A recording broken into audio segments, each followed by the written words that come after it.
नमस्कार दोस्तों, मेरा नाम सुनील कुमार छिब्बर, ज्योतिषाचार्य, वास्तुशास्त्राचार्य, न्यूमरोलॉजी, लाल किताब एक्सपर्ट, नाड़ी ज्योतिष। मैं आज आपके सामने दोबारा विषय लेके आया हूँ। कुंडली मिलान में कौन से ग्रह का क्या योगदान होता है।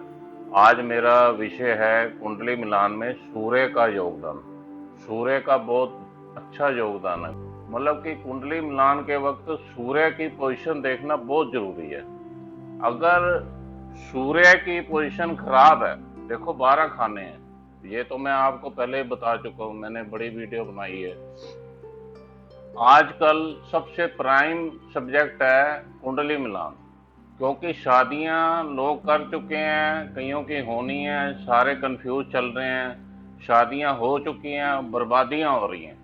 कुंडलियां पता नहीं कैसे देखी गई हैं, किस हिसाब से देखी गई हैं, लोगों को कुछ समझ नहीं आ रहा। सारे लोग टेंशन में हैं। बेसिक पॉइंट ये है कि सारे ग्रहों का अहम रोल है कुंडली मिलान देखने के वक्त। अगर कुंडली मिलान के वक्त 9 के 9 ग्रह किसी ने नहीं देखे तो वो शादीशुदा लाइफ खराब हो सकती है। मंगली योग तो देखना ही पड़ता है, उसके अलावा जो 8 ग्रह हैं उनकी पोजीशन देखनी पड़ेगी। आज मैं आपके सामने लाया कुंडली मिलान के वक्त सूर्य की पोजीशन। सूर्य का कुंडली मिलान के टाइम बड़ा जबरदस्त रोल है। सूर्य अगर खराब है कुंडली में तो वो शादी को मेलाफिक कर देगा, वो तलाक की नौबत ला सकता है। उसके अंदर इतनी पावर है। सूर्य 9 प्लैनेटों में राजा है, उसको राजा की संज्ञा दी गई है। सूर्य क्या है? प्रकाश है।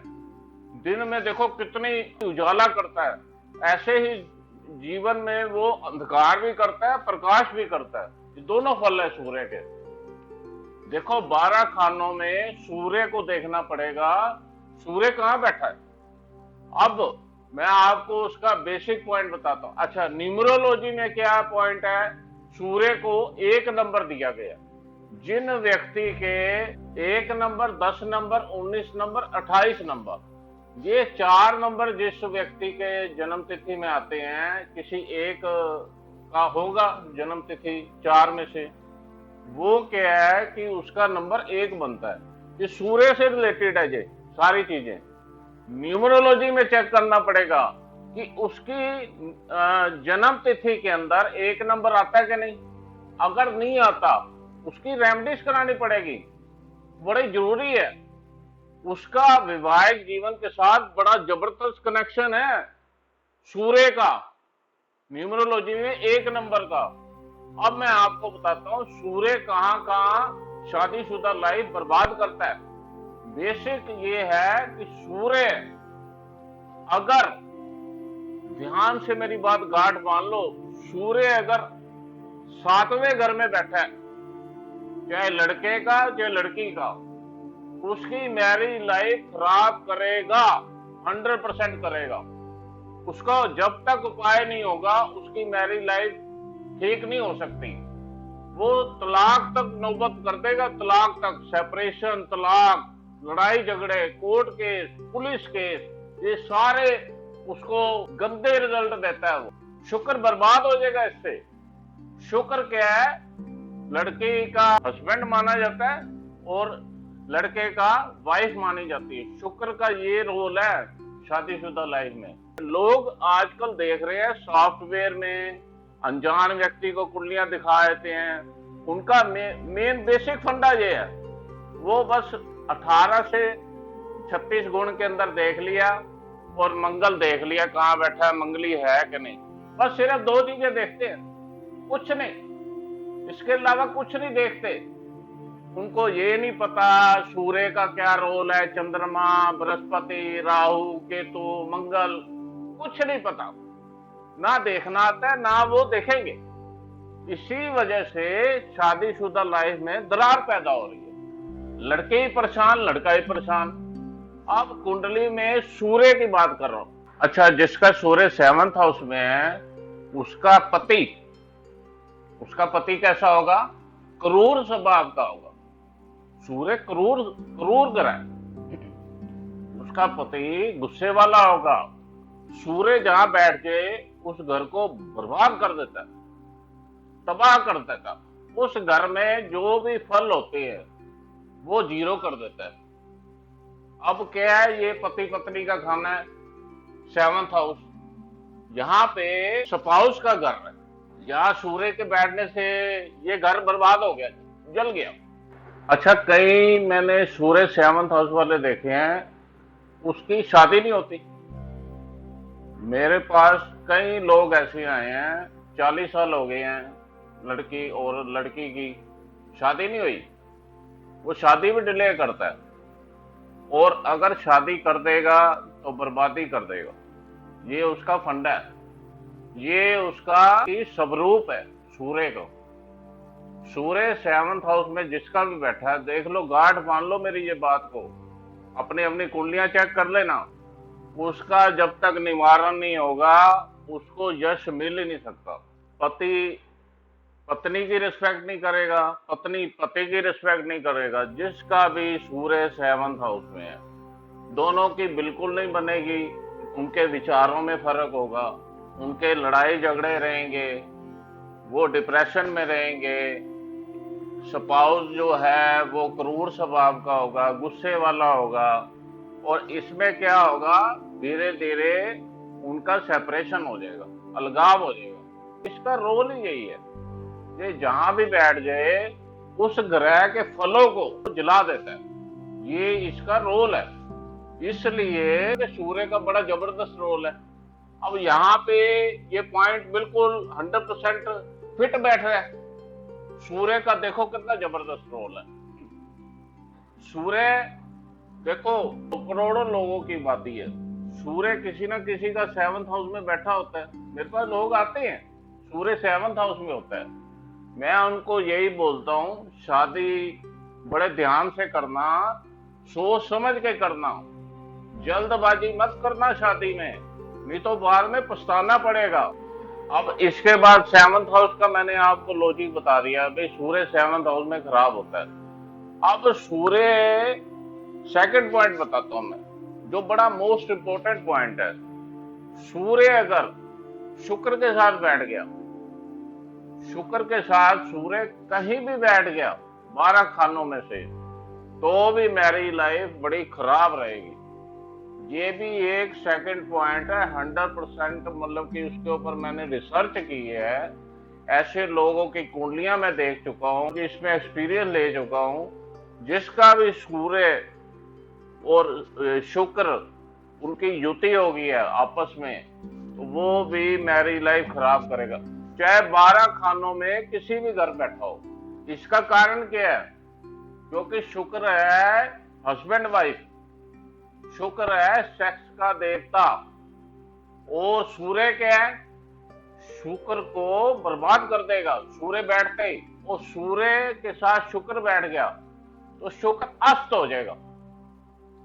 You got my point. सूर्य की रोशनी, सूर्य के फल उसको बर्बाद कर देंगे, उसके ऊपर डोमिनेट कर देगा, डोमिनेशन करता है ये सूर्य, डोमिनेट प्लैनेट है ये। शुक्र क्या है, शुक्राचार्य है, क्योंकि शुक्र क्या है, लग्जरी लाइफ देता है, गाड़ियां, बंगले, ये नहीं कि ये सेक्स ही करवाता है, इसके अलावा भी इसके बड़े बेनिफिट है शुक्र के अच्छे कपड़े डालने, सुंदरता और लग्जरी लाइफ देना, बड़ी बड़ी गाड़ियां, बड़े बड़े बंगले, पैसा देता है, नाम फेम देता है। तो ये शुक्र के सारे वो है फल, वो सारे फल खराब कर देगा। कौन करेगा, सूर्य।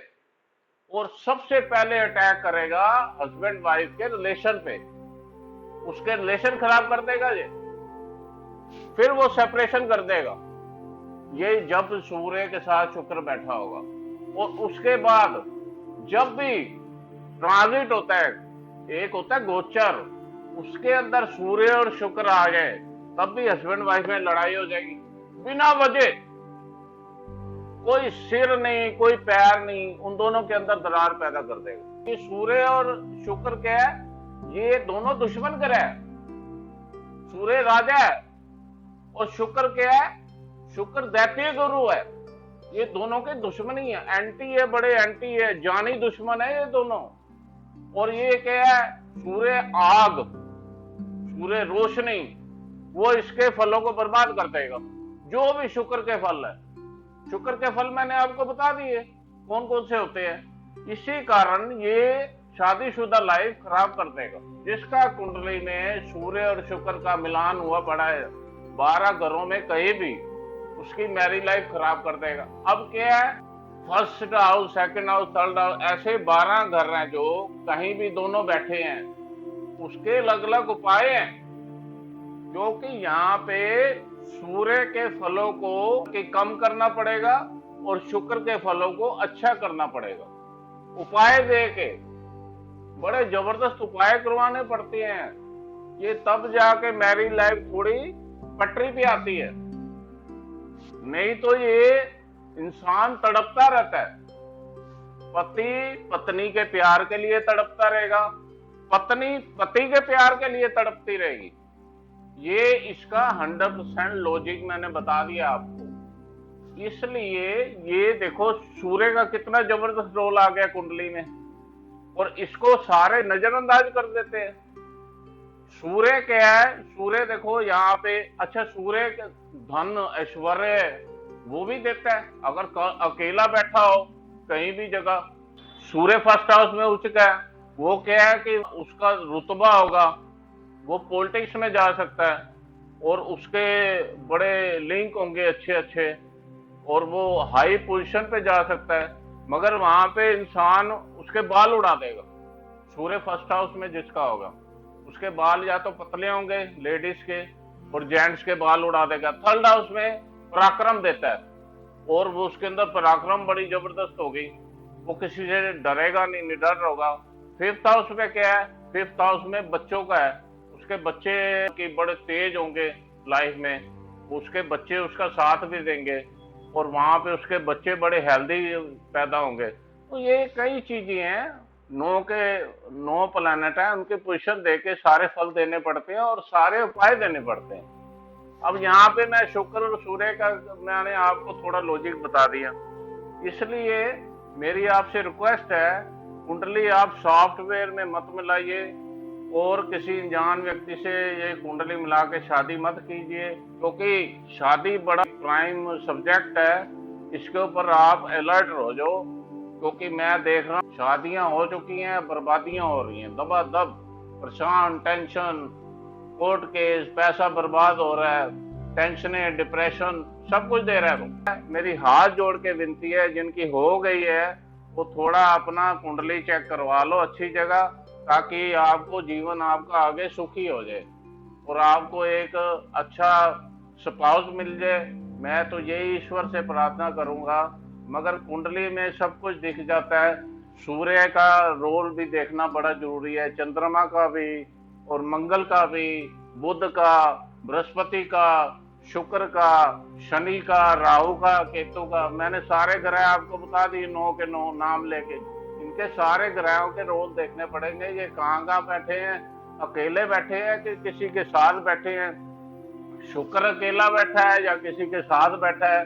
वो सारा एनालाइज करने के बाद कंक्लूजन पे पहुंचता है कि ये शादीशुदा लाइफ ठीक रहेगी कि नहीं रहेगी। तो इसी के साथ मैंने आज आपको सूर्य का मैरिज लाइफ में इफेक्ट बता दिया है। अब मैं अगली वीडियो में आपको राहु के फल बताऊंगा। राहु के शुक्र के साथ जो फल होंगे, जो राहु और शुक्र की युति होगी, उसके फल बताऊंगा, वो क्या करेगा। तो ऐसे ही मैं एक एक प्लैनेट लेके आपको वीडियो में बताऊंगा कि मैरिज लाइफ के लिए कुंडली मिलान में सारे ग्रहों को देखना पड़ेगा, किसके साथ बैठे हैं, किसके साथ कहाँ बैठे हैं, अकेले हैं कि 2 ग्रह बैठे हैं, ये बड़ा जरूरी है देखना। अगर मेरी वीडियो पसंद आई हो तो प्लीज लाइक कीजिए, शेयर कीजिए, सब्सक्राइब कीजिए। मैं अगली वीडियो फिर लेके जल्दी आऊंगा आपके सामने। आपका बहुत बहुत धन्यवाद। थैंक यू, नमस्कार।